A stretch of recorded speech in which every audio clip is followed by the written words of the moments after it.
Good morning to everyone, and I welcome you today to the lecture number 9. जैसा कि lecture number 8 में हमने देखा कि किसी से भी पूछना है कि आप कहाँ तक पढ़े लिखे हो, तो हमने सवाल किया था what is your educational qualification, और फिर अलग अलग सवाल के आंसर देना भी सीखा था आपने। किसी ने कहा आई हैव कंप्लीटेड माई +2, किसी ने कहा था I am a graduate in arts, किसी ने कहा था I am a post graduate, किसी ने कहा था I have done my MBA, किसी ने कहा था I am in the final year of MSc। इस तरह के सवाल किए थे। आज अब ये तो हो गया हमारी पढ़ाई। अब ये है कि जैसे इसमें दो बातें थी कि पहले दिन तो अनजान व्यक्ति से परिचय हुआ था, फिर नॉर्मल इन्फॉर्मेशन का एक्सचेंज हुआ था, और उस व्यक्ति की हमने एजुकेशनल क्वालिफिकेशन संबंधी चर्चा की। तो एक चीज़ है कि कहाँ से की वो शहर भी चर्चा में आ जाते हैं कि दो तरह की पढ़ाई होती है। एक आपके स्कूल की पढ़ाई यानी कि स्कूल एजुकेशन, स्कूल की पढ़ाई को हम क्या कहते हैं? School education. ध्यान देना इस बात को, स्कूल की पढ़ाई को कहेंगे स्कूल एजुकेशन या फिर स्कूलिंग। दो वर्ड में यहाँ पे स्कूल की पढ़ाई के लिए यूज़ कर रहा हूँ, आपको अच्छे से ध्यान से इनको समझना है। दो तरह की पढ़ाई होती है, एक तो स्कूल की पढ़ाई और एक कॉलेज की पढ़ाई, ठीक है? कॉलेज या यूनिवर्सिटी की पढ़ाई। तो सबसे पहले हम बात करते हैं स्कूल की पढ़ाई। तो स्कूल की पढ़ाई को इंग्लिश में स्कूल एजुकेशन या तो हम कह सकते हैं स्कूल एजुकेशन। अगर आप स्कूल एजुकेशन नहीं बोलना चाहो तो स्कूलिंग भी आप बोल सकते हो, ठीक है? तो दो चीज़ें आपको याद रखनी है कि स्कूल की पढ़ाई के लिए हमने दो टर्म यूज़ की हैं, या तो आप स्कूल एजुकेशन यूज़ करेंगे या फिर आप स्कूलिंग यूज़ करेंगे। इन दोनों में से आप कुछ भी यहाँ पे यूज़ कर सकते हैं। दूसरी होती है कि एक तो हो गई आपकी स्कूल की पढ़ाई, एक हो गई आपकी स्कूल की पढ़ाई, दूसरी आपकी हो गई कॉलेज की पढ़ाई। अब कॉलेज की पढ़ाई को कॉलेज एजुकेशन नहीं बोलेंगे या कॉलेजिंग नहीं बोलेंगे। जैसे हमने स्कूल की पढ़ाई को तो स्कूल एजुकेशन या स्कूलिंग बोला था, लेकिन कॉलेज की जो पढ़ाई होती है उसको कॉलेज एजुकेशन नहीं बोला जाता है, क्योंकि स्कूल में शिक्षा लेते हैं और कॉलेज में हम अध्ययन करते हैं। ये दो चीज़ें आपको याद रखनी है। क्या करते हैं? स्कूल में तो हम शिक्षा प्राप्त करते हैं, अलग अलग सब्जेक्ट का नॉलेज लेते हैं, लेकिन कॉलेज में हम प्रोफेशनलिज्म के लिए, आगे बढ़ने के लिए अध्ययन करते हैं, किसी पर्टिकुलर सब्जेक्ट के ऊपर रिसर्च करते हैं। ओके, इसीलिए तो आप देखिए कि 10वीं के बाद एक पर्टिकुलर सब्जेक्ट चेंज हो जाता है। आपको या तो आपको ये मान लीजिए कि या तो आर्ट्स लेना होता है या साइंस लेना होता है या कॉमर्स लेना होता है, वो हम 10th के बाद स्पेसिफिक सब्जेक्ट में हम चले जाते हैं। तो अब कॉलेज की पढ़ाई के लिए हम एक ध्यान रखना, कॉलेज में स्टडीज़ हम करते हैं। स्कूल की पढ़ाई के लिए स्कूल एजुकेशन या स्कूलिंग यूज़ करते हैं, और कॉलेज की पढ़ाई के लिए कॉलेज स्टडीज़ यूज़ करेंगे, ठीक है? अगर मैं यहाँ पे कॉलेज एजुकेशन कहूँगा या कॉलेजिंग कहूँगा तो वो मेरा गलत सेंटेंस माना जाएगा। आगे ये बात आपको समझ में? तो आपको क्या करना है, दो तरह की पढ़ाई होती है। एक पढ़ाई आपकी हो गई स्कूल की पढ़ाई, और एक पढ़ाई आपकी हो गई कॉलेज की पढ़ाई, यानी कि कॉलेज स्टडीज़। इसमें एक पढ़ाई और होती है पत्राचार से या डाक द्वारा। देखिए, एक तो हम कॉलेज जाते हैं रेगुलर, तो वो कॉलेज स्टडीज़ के अंदर आता है। एक पत्राचार से हम पढ़ाई करते हैं, डाक द्वारा पढ़ाई करते हैं, यानी रेगुलर हम क्लासेस ज्वाइन नहीं कर सकते हैं, रेगुलर हम कोर्स ज्वाइन नहीं कर सकते। तो बहुत सारी यूनिवर्सिटीज़ आपको पत्राचार से, यानी कि करस्पॉन्डेंस, इसको इंग्लिश में क्या कहेंगे, याद कर लीजिए। अगर आपने पत्राचार और डाक द्वारा पढ़ाई की है तो उसको हम इंग्लिश में क्या कहेंगे? करस्पॉन्डेंस। क्या कहेंगे? करस्पॉन्डेंस। अगर ये बहुत प्यारा वर्ड है, नहीं बोलना आ रहा तो यहाँ पे इसका प्रोनाउंसिएशन लिखा हुआ है करस्पॉन्डेंस।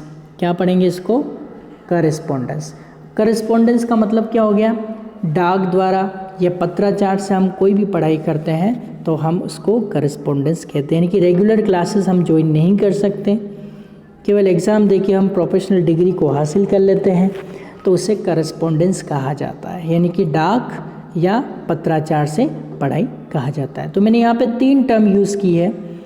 अगर मुझे कहना है कि स्कूल की पढ़ाई है ना, तो अब देखो आप, मेरे को अगर कहना है कि स्कूल की पढ़ाई, तो मैं अगर स्कूल की पढ़ाई कहूँगा तो स्कूल एजुकेशन या फिर स्कूलिंग यूज़ करूँगा, और मैं कॉलेज की पढ़ाई कहूँगा तो मैं उसके लिए कॉलेज स्टडीज़ यूज़ करूँगा। हमारी बात समझ में आपको? और अगर मुझे कहना है कि मैं रेगुलर कॉलेज नहीं ज्वाइन कर सकता तो मुझे पत्राचार से पढ़ना है, यानी कि डाक से पढ़ना है, तो हम इसको इंग्लिश में कहेंगे करस्पॉन्डेंस। क्या कहेंगे? करस्पॉन्डेंस। बहुत प्यारा वर्ड है, आप इसको लर्न कर सकते हैं। क्लियर? अब देखो, आपको क्लियर हो गया, स्कूल की पढ़ाई को हम स्कूल एजुकेशन या स्कूलिंग बोलते हैं, फिर कॉलेज की पढ़ाई को कॉलेज स्टडीज़ बोला जाता है, और फिर पत्राचार या डाक से पढ़ाई करते हैं तो उसे करस्पॉन्डेंस कहा जाता है। चलिए आइए अब इन सेंटेंस को सीखते हैं। अगर आपको किसी से पूछना है कि तुमने अपनी स्कूली शिक्षा कहाँ से प्राप्त की, यानी कहाँ से मतलब जगह जानना चाहते, वो जगह कौन सी है जहाँ से आपने स्कूल की पढ़ाई प्राप्त की है। तो इस तरह का जो सेंटेंस अगर हमें पूछना है कि तुमने अपनी स्कूल की शिक्षा कहाँ से प्राप्त की, तो कहाँ बीच में आ रहा है, तो अभी स्कूल की पढ़ाई को या तो स्कूल एजुकेशन कहेंगे या स्कूलिंग कहेंगे। तो इस तरह से सवाल बनेगा, where did you do your school education. एक तो हो गया where did you do your school education, या फिर where did you do your schooling. दोनों में से आप कुछ भी यूज़ कर सकते हैं। स्कूल एजुकेशन भी यूज़ कर सकते हैं और स्कूलिंग भी यूज़ करते हैं। तो स्कूल की पढ़ाई के लिए हमने 2 टर्म यहाँ पे यूज़ किए। तो आपको अगर पूछना है कि तुमने या आपने अपने स्कूल की शिक्षा कहाँ से प्राप्त की है, तो where did you do your school education या फिर where did you do your schooling. इनमें से आप कुछ भी यूज़ कर सकते हैं। अब ये तो हो गया प्रश्न। पहला प्रश्न क्या बना इसमें, what is your educational qualification, आपकी शैक्षणिक योग्यता क्या है, फिर आंसर आपने दिया। फिर अगला प्रश्न आपका है where did you do your schooling या फिर where did you do your school education. दोनों में से कोई सा भी आप बोल सकते हैं। तब आपको आई डिड या आई हैड यहाँ पे कुछ भी लगा सकते हैं। यहाँ पे आई डिड भी चलेगा, आई डिड भी चलता है, और डिड भी सेकंड फॉर्म है, हेड भी सेकंड फॉर्म है। तो यहाँ पे लिख रखा है, देखिए आप जैसे प्रोनाउंसिएशन दे रखा है, where did you do your school education, या फिर हम कह सकते हैं where did you do your schooling. यानी कि इसका हिंदी क्या हुआ, तुमने अपनी स्कूली शिक्षा कहाँ से प्राप्त की, यानी कि स्कूल की एजुकेशन कहाँ से प्राप्त किया, स्कूलिंग कहाँ से की। तो इसका जवाब आप यूँ दे सकते हैं, किस तरह से दे सकते हैं, जगह का नाम बताना है। तो I had my school education in, और जगह का नाम बताना है। जैसे यहाँ लिख रखा Udaipur, I had my school education in Udaipur, या फिर I had my schooling in Udaipur. यहाँ पे जो जगह हैं, यहाँ पे देखो स्कूल की बजाय स्कूल एजुकेशन भी यूज़ कर सकते हैं और स्कूलिंग भी आप यहाँ पे यूज़ कर सकते हैं। दोनों में से आप कुछ भी यूज़ कर सकते हैं, दोनों सही है, दोनों चलेगा। क्लियर? तो ये यहाँ पे बताया कि जैसे आप प्रोनाउंसिएशन भी दे रखा है, I had my school education in Udaipur, यानी कि मैंने स्कूली शिक्षा उदयपुर से प्राप्त किया, उदयपुर से की है। देखिए बता रखा है, मैंने अपनी स्कूली शिक्षा उदयपुर से की है। तो इसके लिए 2 सेंटेंस बन रहे हैं, या तो आप I had my school education कहो या स्कूलिंग कहो और इन करके जगह जोड़ दो, बस बहुत ही सिंपल है। जिस गांव या शहर से आपने स्कूल की पढ़ाई की उस गांव या शहर का नाम जोड़ लें। जैसे मान लो आपको कहना है कि मैंने अपनी स्कूली शिक्षा प्रतापगढ़ से की, तो आप क्या कहेंगे, I had my schooling in Pratapgarh. अगर आपको कहना है मैंने स्कूली शिक्षा उदयपुर से की, तो I had my schooling in Udaipur या स्कूल एजुकेशन इन उदयपुर, यानी कि दोनों में से कुछ भी यूज़ कर सकता है। अगर आपको कहना है कि मैंने स्कूली शिक्षा फतेहनगर से की है, तो I had my schooling in Fatehnagar, या फिर I had my school education in Fatehnagar. तो स्कूल एजुकेशन का है या स्कूलिंग का है, दोनों का मतलब एक ही होता है। क्लियर? तो स्कूल की पढ़ाई आपको कहना आ गई कि किस तरह से कहेंगे। इसमें इस जो दूसरी क्लास है इसमें पहला क्वेश्चन क्या था, what is your educational qualification, यानी कि आपकी शैक्षणिक योग्यता क्या है। फिर ये आपको लर्न करना है। दूसरा, where did you do your schooling या where did you do your school education, दोनों में से ये दूसरा क्वेश्चन था। ठीक है, कुछ भी बोल सकता है। अब स्कूल की पढ़ाई हो गई, अब आते हैं कॉलेज की पढ़ाई। अब कॉलेज की पढ़ाई को कॉलेज एजुकेशन या कॉलेजिंग नहीं कहेंगे, कॉलेज स्टडीज़ कहेंगे। क्या कहेंगे?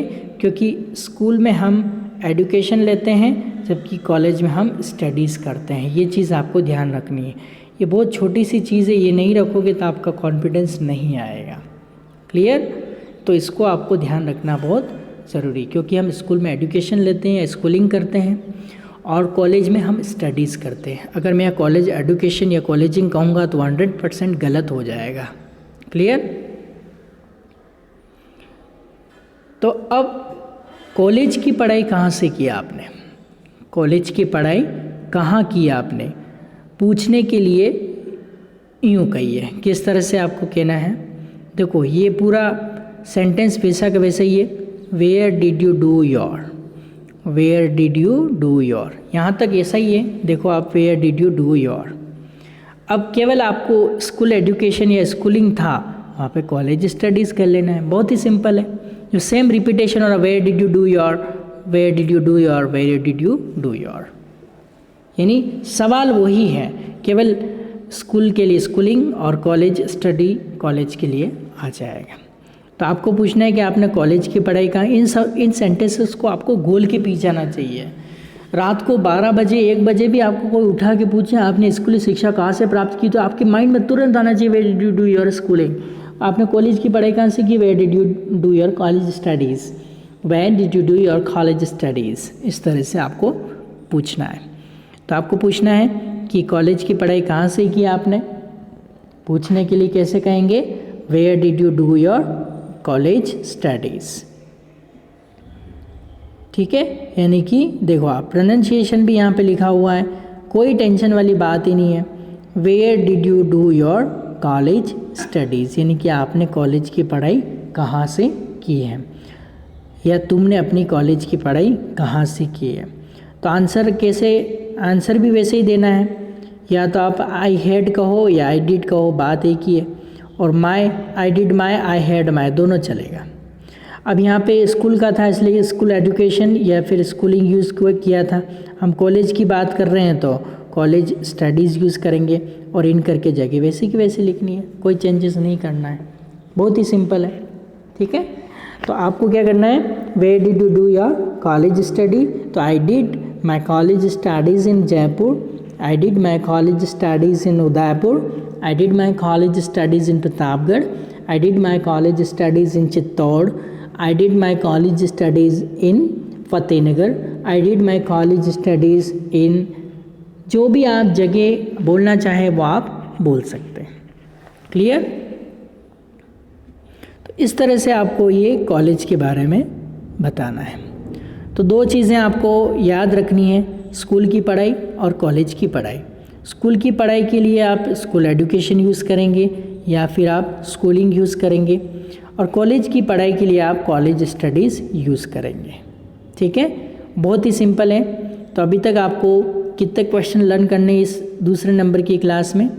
दूसरे नंबर की क्लास में एक तो where did you do your sorry what is your educational qualification, एक तो ये क्वेश्चन हो गया। फिर where did you do your school education या where did you do your schooling, और फिर where did you do your college studies. ये 3 तरह के क्वेश्चन आपको लर्न करने हैं। क्लियर? देखो अब यहाँ पे क्या बताया हुआ है, अभी आपको बताया ये जो एजुकेशनल क्वालिफ़िकेशन है इसके बारे में। तो एजुकेशनल क्वालिफ़िकेशन ज़्यादातर इंटरव्यू के समय काम आती है। कहाँ काम आती है? जब आप पढ़ाई वढ़ाई कर लेते हैं पूरी, तब आप जॉब के लिए जाते हैं, पैसा कमाने जाते हैं, तब आपको एक इंटरव्यू फेस करना होता है। तो ये एजुकेशनल क्वालिफ़िकेशन सबसे ज़्यादा कहाँ काम आने वाली चीज़ है, यानी कि इंटरव्यू के समय आपके काम आने वाली चीज़ है।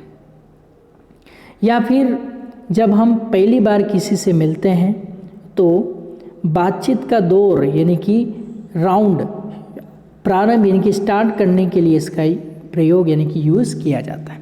देखो अब ये जो एजुकेशनल क्वालिफ़िकेशन है इसका 2 जगह काम आती है, एक तो इंटरव्यू में और एक हम जब किसी से पहली बार मिलते हैं तो जब बातचीत शुरू करते हैं तब शुरुआती दौर में स्टार्टिंग के राउंड में हम एजुकेशनल क्वालिफ़िकेशन के बारे में पूछते हैं। तो 2 जगह काम आती है। अब आपको ध्यान रखना है, हाँ एजुकेशनल क्वालिफ़िकेशन कहाँ कहाँ काम आती है, एक तो इंटरव्यू के समय काम आती है और एक अनजान व्यक्ति से हम पहली बार मिलते हैं तो बातचीत का दौर शुरू करने के लिए हम एजुकेशनल क्वालिफ़िकेशन पूछते हैं।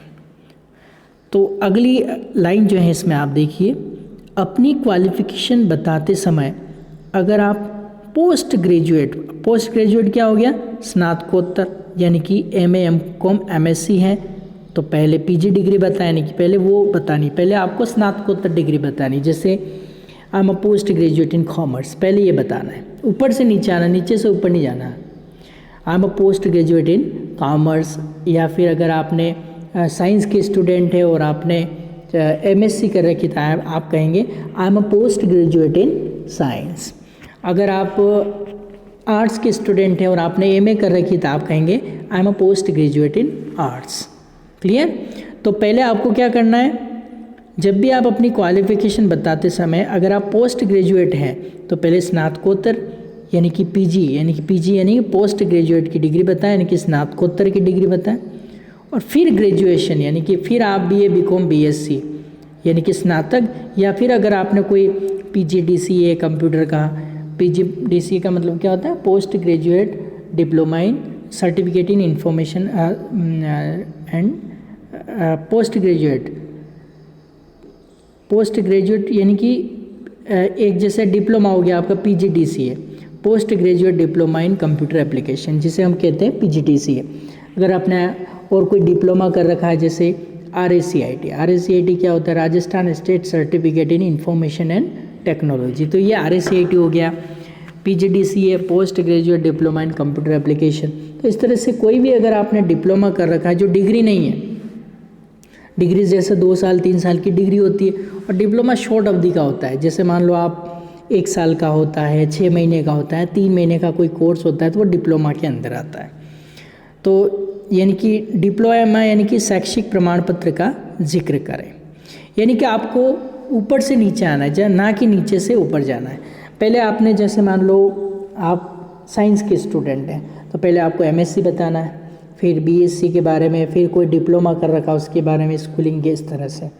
ऐसे नहीं पहले 12th बताया, फिर ग्रेजुएशन बताई, फिर आपने पोस्ट ग्रेजुएट, ऐसे नीचे से ऊपर नहीं जाना, ऊपर से नीचे आना है। ठीक है? तो डिप्लोमा को हिंदी में क्या कहते हैं, शैक्षिक प्रमाण पत्र। तो ये सारे मीनिंग्स वर्ड आपको याद करने हैं। ग्रेजुएशन मतलब स्नातक और पोस्ट ग्रेजुएट यानी कि स्नातकोत्तर। एक चीज़ यहाँ पे आपको हमेशा याद रखनी है कि ध्यान दीजिए, कभी भी स्वयं के लिए, खुद के लिए आप एक्सपर्ट, मास्टर या स्पेशलिस्ट का प्रयोग ना करें। आपको क्या करना है, जैसे मैं आपको इंग्लिश पढ़ा रहा हूँ ऐसे में I am master in English ऐसे नहीं बोलना है।